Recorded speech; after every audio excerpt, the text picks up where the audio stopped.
നിയമസഭാ തെരഞ്ഞെടുപ്പിന്റെ പരസ്യ പ്രചരണം അതിന്റെ അവസാന മണിക്കൂറുകളിലേക്ക് കടക്കുകയാണ്. മൂന്ന് മുന്നണികളും ശക്തമായ പ്രചരണ പരിപാടികളുമായിട്ട് മുന്നോട്ട് പോകുന്നു. UDF ഏറെക്കുറെ വിജയമുറപ്പിച്ച് ഭരണമുറപ്പിച്ച് മുന്നോട്ട് പോകുന്ന ഒരു മുന്നണിയായിട്ട് മാറിയിട്ടുണ്ട്. എന്തായാലും അവസാന മണിക്കൂറുകളിലേക്ക് ഈ പരസ്യ പ്രചരണം നീങ്ങുമ്പോൾ BJP തങ്ങളുടെ തനിക്കുണം കാണിക്കുന്നതാണ് നമുക്ക് കാണാൻ കഴിയുന്നത്. തനി വർഗീയത പറഞ്ഞ് മതവിദ്വേഷം പ്രചരിപ്പിക്കുന്ന ഉത്തരേന്ത്യൻ സംസ്ഥാനങ്ങളിൽ BJP തെരഞ്ഞെടുപ്പ് വിജയിക്കാൻ തുടക്കം മുതൽ പയറ്റുന്ന പണി കേരളത്തിൽ അവസാനത്തെ മണിക്കൂറുകളിലെ പരസ്യ പ്രചരണങ്ങളിൽ BJP പയറ്റുന്ന കാഴ്ചയാണ് നമുക്ക് കാണാൻ കഴിയുന്നത്. കേരളത്തിലുള്ള BJPയുടെ നേതാക്കളെ പോരാഞ്ഞിട്ട് കേന്ദ്രത്തിൽ നിന്നും ഇറക്കുമതി ചെയ്തു കൊണ്ടുവന്നിരിക്കുന്ന നേതാക്കൾ ഉൾപ്പെടെ അങ്ങേയറ്റം അപരമത വിദ്വേഷം, വർഗീയത, നുണപ്രചരണങ്ങൾ നടത്തിക്കൊണ്ട് മുന്നേറുന്ന ഒരു കാഴ്ചയാണ് നമുക്ക് കാണാൻ കഴിയുന്നത്. കേരളം പോലെ മതേതര സമൂഹത്തിൽ അവിടെ ഈ വർഗീയതയുടെ വിദ്വേഷത്തിൻ്റെ വിത്തിട്ടുകൊണ്ട് എന്തെങ്കിലും നേട്ടം കൊയ്യാമോ എന്നാണ് അവർ നോക്കുന്നത്. വെള്ളം കലക്കി ആ കലക്കവെള്ളത്തിൽ നിന്നും മീൻ പിടിക്കാമെന്നുള്ള വ്യാമോഹമാണ് BJPയെ ഇതിനൊക്കെ പ്രേരിപ്പിക്കുന്നത് എന്ന് നമുക്ക് പറയാതിരിക്കാൻ കഴിയില്ല.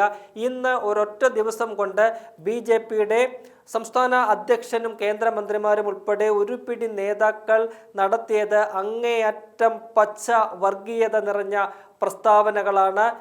കാട്ടാക്കടയിലെ BJPയുടെ NDAയുടെ സ്ഥാനാർത്ഥി കൂടിയായിട്ടുള്ള PK കൃഷ്ണദാസ് പറഞ്ഞത് നമുക്ക് ആദ്യം നോക്കാം. PK കൃഷ്ണദാസ് എന്ന് പറഞ്ഞത് LDFോ UDFോ അധികാരത്തിലെത്തിക്കഴിഞ്ഞാൽ അവരുടെ ഭരണം നിയന്ത്രിക്കാൻ പോകുന്നത് SDPയെയും ജമാഅത്തെയും പോലെ പാകിസ്ഥാൻ ബന്ധമുള്ള തീവ്രവാദ പ്രസ്ഥാനങ്ങളായിരിക്കും എന്നതാണ്. അതെന്തടിസ്ഥാനത്തിലാണ് PK കൃഷ്ണദാസ് അങ്ങനെ പറഞ്ഞത് എന്ന് മനസ്സിലാകുന്നില്ല. LDFോ അല്ലെങ്കിൽ UDF ഇവിടെ അധികാരത്തിലെത്തിയാൽ അവർക്ക് ഭരിക്കാൻ അറിയാം. അതിന് അവരെ നിയന്ത്രിക്കാൻ മുന്നണികൾക്ക് നേതൃത്വം കൊടുക്കുന്ന പാർട്ടികളുണ്ട്, ആ മുന്നണികളിലെ പാർട്ടികളുണ്ട്. അല്ലാതെ പുറമേ നിന്ന് SDPയും ജമാഅത്തെയും ഒന്നും നിയന്ത്രിക്കുന്ന ഒരു സാഹചര്യവും കേരളത്തിൽ ഇന്നുവരെ ഉണ്ടായിട്ടില്ല, അതിനിയൊട്ട് ഉണ്ടാവുകയുമില്ല. അതിന് കോൺഗ്രസ്, പ്രത്യേകിച്ച് കോൺഗ്രസ്, UDFനെ നയിക്കുന്ന കോൺഗ്രസ് നിന്നുകൊടുക്കുന്ന ഒരു സാഹചര്യവും ഇന്ന് കേരളത്തിലില്ല. ഒപ്പം തന്നെ PK കൃഷ്ണദാസ് പറയുന്നത് ഇവർ അധികാരത്തിലെത്തിക്കഴിഞ്ഞാൽ ഹിന്ദു വീടുകളിലെയും ക്രിസ്ത്യൻ വീടുകളിലെയും പെൺകുട്ടികളെ ഇന്ത്യയിൽ നിന്നും കടത്തിക്കൊണ്ടുപോകും, ലവ് ജിഹാദിന് വേണ്ടിയിട്ടും ഒക്കെ തന്നെ കടത്തിക്കൊണ്ടുപോകും, സ്ത്രീ കടത്തുക നടത്തുമെന്നാണ് അദ്ദേഹം പറഞ്ഞ് പ്രചരിപ്പിക്കുന്നത്. എത്രത്തോളം ഒരു പാർട്ടിയുടെ സ്ഥാനാർത്ഥിയായിട്ട് BJPയുടെ സ്ഥാനാർത്ഥിയായിട്ട് നിൽക്കുന്ന ഒരു മുതിർന്ന നേതാവ് എത്രത്തോളം അപഹാസ്യമായിട്ടുള്ള അവഹേളനപരമായിട്ടുള്ള ഒരു പ്രസ്താവനയാണ് കേരളത്തിലെ പ്രമുഖമായിട്ടുള്ള മുന്നണികൾക്കെതിരെ നടത്തുന്നത് എന്നതാണ് നമ്മൾ കാണേണ്ടത്. ആ പ്രസ്താവനയെ BJPയുടെ സംസ്ഥാന അധ്യക്ഷൻ രാജീവ് ചന്ദ്രശേഖർ തള്ളിക്കളയുന്നുണ്ട്. എങ്കിൽ പോലും അദ്ദേഹം അടുത്ത വാചകത്തിൽ പറയുന്നത് അങ്ങേയറ്റം വിദ്വേഷപരമായിട്ടുള്ള കേരളത്തിൽ പറയുന്ന പോലെ മതത്തിൻ്റെ പേരിൽ, ജാതിയുടെ പേരിലൊക്കെ തന്നെ കേരളത്തെ വിഭജിക്കുന്ന തരത്തിലുള്ള അങ്ങേയറ്റം വർഗീയപരമായിട്ടുള്ള പ്രസ്താവനയാണ് രാജീവ് ചന്ദ്രശേഖർ നടത്തുന്നത്.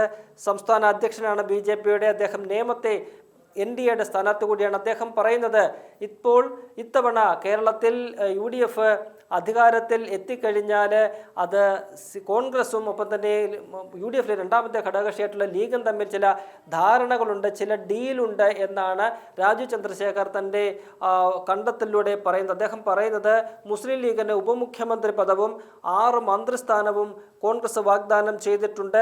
അങ്ങനെയാകും UDF അധികാരത്തിലെത്തിയാൽ കാര്യങ്ങൾ മുന്നോട്ട് പോവുക എന്നാണ് രാജീവ് ചന്ദ്രശേഖറിൻ്റെ കണ്ടെത്തൽ. ആ രാജീവ് ചന്ദ്രശേഖർ UDF ഭരണത്തിലെത്തിയാൽ എങ്ങനെയാകും ഭരിക്കുക എന്ന കാര്യത്തിൽ അദ്ദേഹം വ്യാകുലപ്പെടേണ്ട കാര്യമില്ല. UDF അധികാരത്തിലെത്തുകയും ചെയ്യും, അവർ ഭരിക്കുകയും ചെയ്യും. അതിൽ അവരുടെ ഘടകകക്ഷിയായിട്ടുള്ള മുസ്ലിം ലീഗിനും കേരള കോൺഗ്രസിനും ഒക്കെ എത്ര മന്ത്രിമാരെ കൊടുക്കണം, ഏതൊക്കെ മന്ത്രിപദങ്ങൾ കൊടുക്കണം എന്ന കാര്യം അത് കോൺഗ്രസും UDF തീരുമാനിച്ചുകൊള്ളും.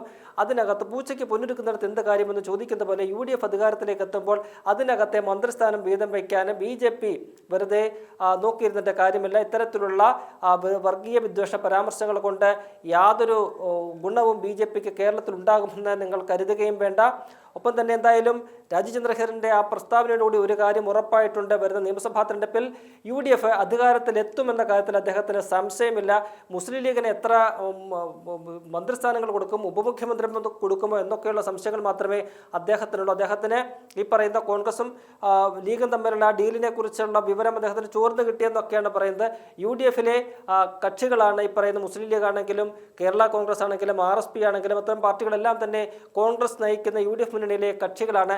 അവർ തമ്മിൽ പല ഡീലുകളും ഉണ്ടാകും. അങ്ങനെ ഒറ്റക്കെട്ടായിട്ട് അവരുടെ പ്രധാനപ്പെട്ട ഡീൽ എന്ന് പറയുന്നത് ഒറ്റക്കെട്ടായി മുന്നോട്ട് പോവുക, ഭരണം പിടിക്കുക എന്നതാണ്. അങ്ങനെ ടീം UDF ആയിട്ട് മുന്നോട്ട് പോകുന്നതിനിടയ്ക്ക് ഇത്തരത്തിലുള്ള വിദ്വേഷപരമായിട്ടുള്ള പ്രസ്താവനകൾ നടത്തി എങ്ങനെയെങ്കിലും കേരളീയ പൊതുസമൂഹത്തിൽ ചില അന്തഛിദ്രങ്ങൾ വരുത്തി തങ്ങൾക്ക് എന്തെങ്കിലും നേട്ടമുണ്ടാക്കാം എന്നുള്ള ദുർവ്യാമോഹമാണ് രാജീവ് ചന്ദ്രശേഖരനെ പോലെയുള്ള തികഞ്ഞ വർഗീയവാദിയായിട്ടുള്ള ഒരുത്തനിൽ നിന്നും ഇത്തരത്തിലുള്ള പ്രസ്താവന ഉണ്ടാകാനുള്ള പ്രധാനപ്പെട്ട ഒരു കാരണം. കൂടാതെ മറ്റൊരു നേതാവ് ഇന്ന് കേന്ദ്രമന്ത്രിയായിട്ടുള്ള ശിവരാജ് സിംഗ് ചൗഹാനാണ്. അദ്ദേഹം ഇന്ന് പാലക്കാട് നടത്തിയ പ്രസ്താവനയിൽ പറയുന്നത് കേരളത്തിൽ കോൺഗ്രസ് ജയിച്ചു കഴിഞ്ഞാൽ പാകിസ്ഥാനിൽ പടക്കം പൊട്ടും എന്നാണ് പറയുന്നത്. ഇവിടെ BJP ജയിച്ചു കഴിഞ്ഞാൽ കർഷകരുടെ പാടത്ത് പടക്കം പൊട്ടും എന്നൊക്കെ അദ്ദേഹം പറയുന്നുണ്ട്. അപ്പോൾ ഇത്തരത്തിലുള്ള നേതാക്കളെല്ലാം തന്നെ ഇന്നലെയാണ് മറ്റൊരു പ്രമുഖ നേതാവായിട്ടുള്ള ശോഭ കരന്തലജേവ് എന്ന് പറഞ്ഞത്. കൊച്ചിയിൽ തന്നെയാണ് അവരും പറഞ്ഞത് കേരളത്തിൽ ലവ് ജിഹാദ് മാത്രമല്ല ലാൻഡ് ജിഹാദും ബിസിനസ് ജിഹാദും ഒക്കെ തന്നെ നടക്കുന്നുണ്ട്. അത്തരത്തിൽ അങ്ങേയറ്റം വർഗീയ പരാമർശങ്ങൾ നടത്തി ഉത്തരേന്ത്യയിൽ തങ്ങൾ പയറ്റി വിജയിച്ചിരിക്കുന്ന അതേ തന്ത്രം കേരളത്തിലെ മതേതര സമൂഹത്തെ ഭിന്നിപ്പിച്ച് മതത്തിൻ്റെ പേരിൽ വർഗീയതയുടെ പേരിലൊക്കെ തന്നെ ഭിന്നിപ്പിച്ച് എന്തെങ്കിലുമൊക്കെ നേട്ടം കൊയ്യാമെന്നുള്ള വ്യാമോഹത്തിലാണ് BJP അവസാന മണിക്കൂറുകളിൽ കടന്നിരിക്കുന്നത്. വളരെ പ്രതീക്ഷയോടെ അവർ കാത്തിരുന്ന മണ്ഡലങ്ങൾ പോലും അവർ ദയനീയമായിട്ട് തോൽക്കുമെന്ന് ഉറപ്പായിരിക്കുന്ന അവസ്ഥയിൽ അവസാനത്തെ അടവും 19ാമത്തെ അടവും എടുത്തു പയറ്റി എങ്ങനെയെങ്കിലും പിടിച്ചു നിൽക്കാൻ നോക്കുകയാണ്. പക്ഷേ BJPക്ക് എത്രയൊക്കെ വർഗീയത എടുത്ത് കാച്ചിയാലും അത് കേരളം പോലെ ഒരു മതേതര മണ്ണിൽ ചെലവാകില്ല എന്ന് മാത്രമേ നമുക്ക് പറയാനുള്ളൂ.